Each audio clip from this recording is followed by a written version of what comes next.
평생 직장만 바라보며 성실히 살아온 사람이 어느 날 갑자기 이 질문과 마주했습니다. 지금 당장 월급이 끊기면 얼마나 버틸 수 있을까? 한 달, 두 달, 아니면 반년쯤은 괜찮을까? 오늘은 배당 분석보다 어쩌면 여러분의 이야기가 될 수 있는 이야기를 하려고 합니다. 한 직장에 무려 20년을 바친 제 지인의 실제 이야기입니다. 이분은 가족을 위해 매일 아침 같은 시간에 일어나 같은 자리에서 20년을 일했습니다. 그런데 어느 날 문득 불안감이 엄습한 겁니다.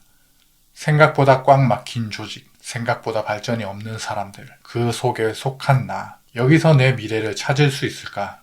이 질문이 가슴 깊은 곳부터 끌어오르기 시작했습니다. 막연한 불안감이 결국 그를 이직의 길로 몰아붙였습니다. 하지만 현실은 간단치 않습니다. 지금 내가 직장을 떠나면 우리 집 당장의 생활비는 어떻게 하지? 결국 그는 고민 끝에 아내에게 조심스럽게 물었습니다. 여보, 우리가 생활하려면 한 달에 얼마가 필요해? 잠시 침묵이 흘렀고 아내가 조용히 말했습니다. 350만 원이면 돼. 그 순간 그는 숨이 턱 막히는 기분이었습니다. 가족이 살아가는데 필요한 금액이 생각보다 크지 않았던 겁니다. 정말 350만 원이면 충분한 거야? 아내는 고개를 끄덕였습니다. 그날 밤 그는 인생의 방향을 완전히 틀기로 마음먹었습니다. 이미 직장에서 쌓인 연금으로 월 150만 원이 나왔고 그러면 추가로 200만 원만 회사 밖에서 만들면 된다는 계산이 나왔습니다. 하지만 그게 쉬울까요? 절대 아닙니다. 그는 바로 그 다음 날부터 도전을 시작합니다. 직장 다니며 전기 관련 자격증을 공부한 겁니다. 이건 정말 만만치 않았습니다. 하루 종일 일하고 퇴근 후 밤마다 책상에 앉아 공부하는 생활은 해보신 분들이라면 아실 겁니다. 육체적으로나 정신적으로나 한계에 가까운 일입니다. 이 과정에서 그는 스스로 포기하려고 생각도 해봤습니다. 그냥 지금 직장에 안주하고 살까? 지금 직장에 있으면 정년까지 보장이 되는데 하지만 여기서 포기하면 평생 후회할 것만 같았습니다. 그는 마음을 다잡고 공부 내용을 블로그에 올리기 시작했습니다. 매일 밤 공부한 걸 기록하는 거였습니다. 처음엔 아무도 보지 않았습니다. 하루 방문자 겨우 2명. 그것도 대부분 자기 자신이었습니다. 이걸 왜 하나 회의감이 몰려왔습니다. 하지만 나와의 약속을 지키기 위해 누가 보지 않아도 블로그에 계속 올렸습니다. 그러다 어느 날 댓글이 하나 달렸습니다. 글 감사합니다. 이해가 잘 안 됐던 부분인데 덕분에 풀렸어요. 이 작은 댓글 하나가 그의 인생을 완전히 바꿨습니다. 그 후 3년 동안 그는 포기하지 않고 자격증 공부를 하면서 자신의 노트를 계속 블로그에 올렸고 자연스럽게 그의 블로그로 사람들이 모이기 시작했습니다. 대부분 그와 똑같이 낮엔 직장, 밤엔 자격증 공부를 하는 사람들이었습니다. 이후에 그는 놀라운 도전을 다시 합니다. 자신의 블로그 내용을 정리해서 전자책을 만들기로 한 거죠. 처음엔 방법도 몰랐습니다. 내가 전자책을 만든다고 스스로도 의심했죠. 그런데 이분은 정말 단순한 원칙을 가졌습니다.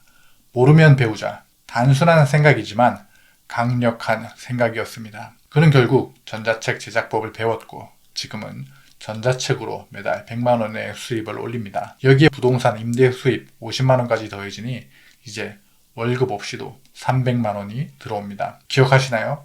아내가 말한 생활비는 350만 원이었습니다. 이제 딱 50만 원이 부족합니다. 이 부족한 50만 원을 만약 배당금 투자로 채운다면 어떨까요? 불과 3년 전만 해도 월급밖에 없던 그가 지금은 연금, 전자책, 부동산, 그리고 배당금이라는 다양한 수익 파이프라인을 가진 사람이 됐습니다. 그분의 3년 동안의 변화를 제가 옆에서 지켜봤습니다. 직장 이직을 준비하는 마음이 얼마나 편안할지 상상이 되시나요? 당장 돈과 시간을 쫓지 않고도 내가 원하는 직업, 나를 제대로 인정해주는 곳에서 여유롭게 일할 수 있는 자유가 생긴 겁니다. 여러분이 이 스토리에서 얻을 수 있는 교훈은 3가지입니다. 첫 번째, 수입 다각화가 필요합니다.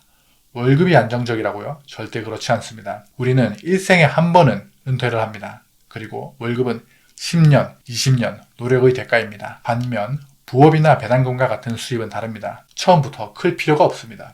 10만원, 20만원부터 작은 돈부터 시작하면 됩니다. 작은 씨앗을 키워가는 겁니다. 500만원을 한 곳에서 받는 방법도 있지만 10군데서 50만원씩 받는 방법도 있습니다. 월급과 다른 접근이 필요합니다. 두 번째 교훈은 이겁니다. 직장에 다니는 지금이 가장 안전할 때입니다. 퇴사 후 뭔가를 해보겠다고 뛰어드는 건 너무 위험하고 초조합니다. 지금 당장 직장이라는 안전망이 있을 때 새로운 수익 파이프라인을 만드십시오. 퇴근 후 1시간, 2시간이 퇴사 시기를 10년 앞당길 수 있습니다. 퇴근길 회사 문을 열고 나오는 순간 여러분은 나라는 작은 회사의 사장입니다.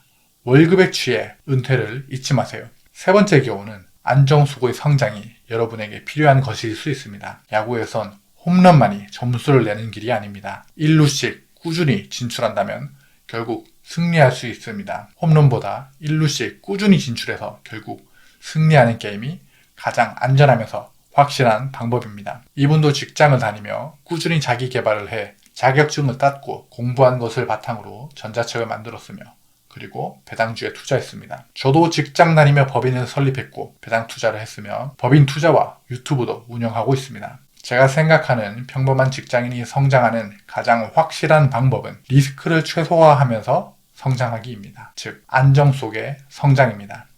이제 여러분의 이야기를 듣고 싶습니다. 여러분은 지금 제2의 삶, 은퇴를 어떻게 준비하고 있나요? 댓글로 남겨주세요. 가장 공감을 많이 받은 이야기는 다음 영상에서 소개해 드리겠습니다. 여러분의 경험은 다른 누군가에게 큰 용기와 힘이 될 겁니다. 여러분의 인생 우상향을 진심으로 응원합니다. 감사합니다.